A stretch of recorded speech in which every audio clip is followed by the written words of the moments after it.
میرے پاس کوئی آپشن نہیں بچا، میں مایوسی کی انتہا کو چھو رہا ہوں۔ اس کی آواز میں آنسوؤں کی نمی تھی۔ میں نے ٹیشو پیپر کا ڈبہ اس کے سامنے رکھ دیا۔ اس نے 2 پیپر کھینچے اور آنکھوں پر رکھ کر رونے لگا۔ انسان کی زندگی میں اکثر ایسے لمحات آتے ہیں جب اس کا رزق تنگ ہو جاتا ہے۔ اس کے تمام عزیز رشتہ دار اور دوست اس کا ساتھ چھوڑ دیتے ہیں اور زندگی کی خوشیاں پتوں کی طرح ایک ایک کر کے جھڑ جاتی ہیں اور وہ خود کو مکمل طور پر ہوپ لیس محسوس کرتا ہے۔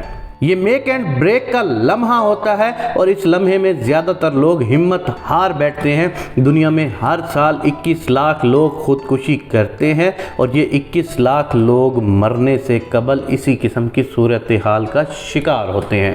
یہ نوجوان بھی اس وقت اسی قسم کی صورتحال سے گزر رہا تھا اور میں چپ چاپ اس کی گفتگو سن رہا تھا۔ اس کا کہنا تھا 10 برسوں میں اس کا سارا کاروبار تباہ ہو گیا۔ اس نے نوکری کے لیے کوشش کی مگر نوکری نہیں ملی۔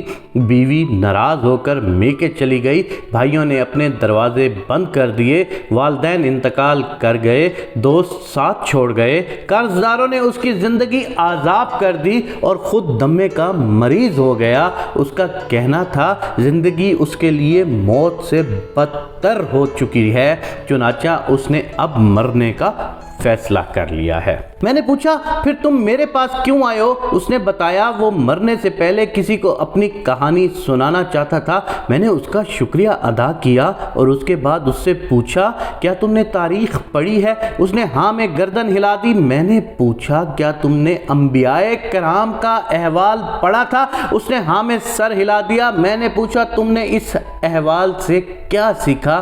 وہ حیرت سے میری طرف دیکھنے لگا اور ذرا سا سوچ کر بولا کچھ خاص نہیں۔ میں نے عرض کیا دنیا کے تمام نبی زندگی میں کسی نہ کسی مشکل وقت سے گزرے تھے۔ اس مشکل وقت میں دکاندار انہیں سودا نہیں دیتے تھے۔ گاؤں اور بستی کے لوگوں نے ان کا حقہ پانی بند کر دیا تھا۔ وہ کنویں سے پانی تک نہیں لے سکتے تھے اور ان کے سنگی ساتھی عزیز رشتہ دار حتیٰ کہ والدین تک ان کا ساتھ چھوڑ دیا کرتے تھے۔ اس مشکل وقت میں انبیاء کرام نے کیا کیا؟ میں خاموش ہو کر اس کی طرف دیکھنے لگا۔ اس نے تھوڑی دیر سوچا، انکار میں سر ہلایا اور آہستہ سے بولا I don't know۔ میں نے مسکرا کر سر ہلایا اور نرم آواز میں جواب دیا ہجرت۔ انبیاء کرام نے اس مشکل وقت میں ہجرت کی تھی۔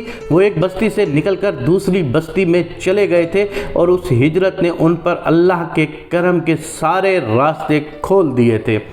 وہ حیرت سے میری طرف دیکھتا رہا۔ میں نے عرض کیا سکون، آرام، خوشیاں، کامیابیوں، کاروبار، دوستوں، عزیزوں، رشتہ داروں اور رزق کا ایک کوٹہ ہوتا ہے۔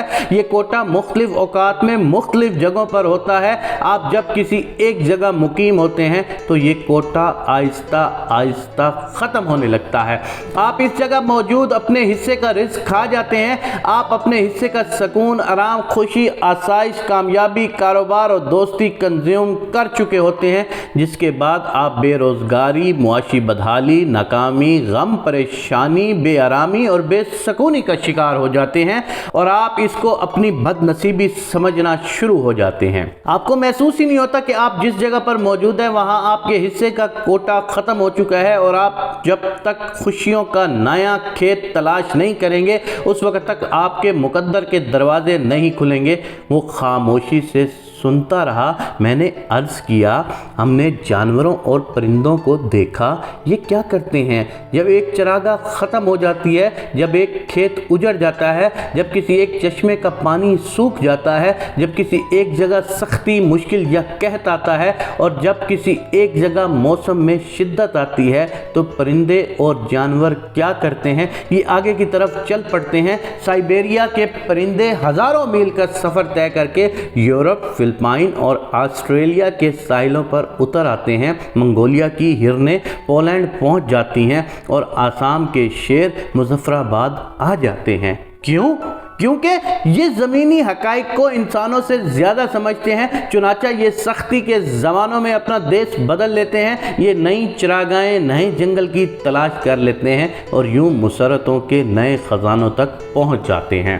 اس دوران جب ان کے آبائی دیسوں کے حالات ٹھیک ہو جاتے ہیں، وہاں برفیں پگھل جاتی ہیں، قحط ختم ہو جاتا ہے یا بیماریاں ختم ہو جاتی ہیں، تو یہ واپس اپنے ٹھکانوں کی طرف لوٹ جاتے ہیں اور یوں ان کی زندگی بھی قائم رہتی ہے اور ان پر خوشیوں اور مسرتوں کا سلسلہ بھی کھلا رہتا ہے۔ وہ خاموشی سے سنتا رہا۔ میں نے عرض کیا، دنیا میں دو قسم کے فلسفے ہیں، ایک ہنس کا فلسفہ اور دوسرا مرغابی کا زاویہ نظر۔ دنیا میں جب کوئی جوہر، تالاب یا ندی سوکھتی ہے تو مرغابی فوراً نقل مکانی کر جاتی ہے، جبکہ ہنس اس سوکھی ندی، اس تالاب اور اس جوہر کے کنارے بیٹھا رہتا ہے۔ وہ کنارے پر بیٹھے بیٹھے بھوکا پیاسا مر جاتا ہے، اور تمہارا مسئلہ یہ ہے تم ہنس کی طرح زندگی گزارنے کی کوشش کر رہے ہو۔ اس شہر میں تمہارے حصے کا رزق، خوشیاں، مسرتیں اور کامیابیاں ختم ہو چکی ہیں، لیکن تم یہ جوہر چھوڑنے کے لیے تیار نہیں ہو، چنانچہ تم ہنس کی طرح آہستہ آہستہ موت کی طرف بڑھ رہے ہو۔ اگر تم نے قدرت کے اتنے واضح سگنل کو نہ سمجھا تو تمہارا حشر ہنس جیسا ہوگا، تم بھی کسی خشک چٹان پر مرے ہوئے پائے جاؤ گے۔ وہ حیرت سے میری طرف دیکھتا رہا۔ میں نے عرض کیا، تم حالات کے جس جبر کا شکوہ کر رہے ہو، تم جیسے مایوس اور بد نصیبی سمجھ رہے ہو، وہ دراصل خوشیوں اور کامیابیوں کا نیا راستہ ہے۔ یہ قدرت کی طرف سے تبدیلی کے سگنلز ہیں، مگر تم ہنس بن کر قدرت کے ان سگنل کو سمجھنے سے انکاری ہو۔ تم یقین کرو، تم ان سگنل کو انڈرسٹینڈ کرنے میں جتنی تاخیر کرو گے، تمہاری فرسٹریشن اور ڈپریشن میں اتنا ہی اضافہ ہوگا۔ تم اپنے مقدر کے اجڑے ہوئے کھیتوں میں رزق تلاش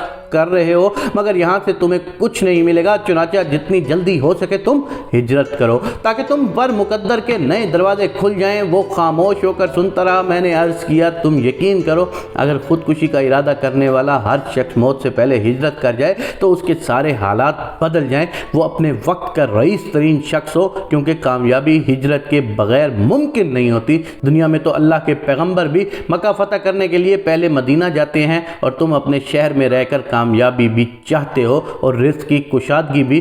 تم سے بڑا بے وقوف کون ہے؟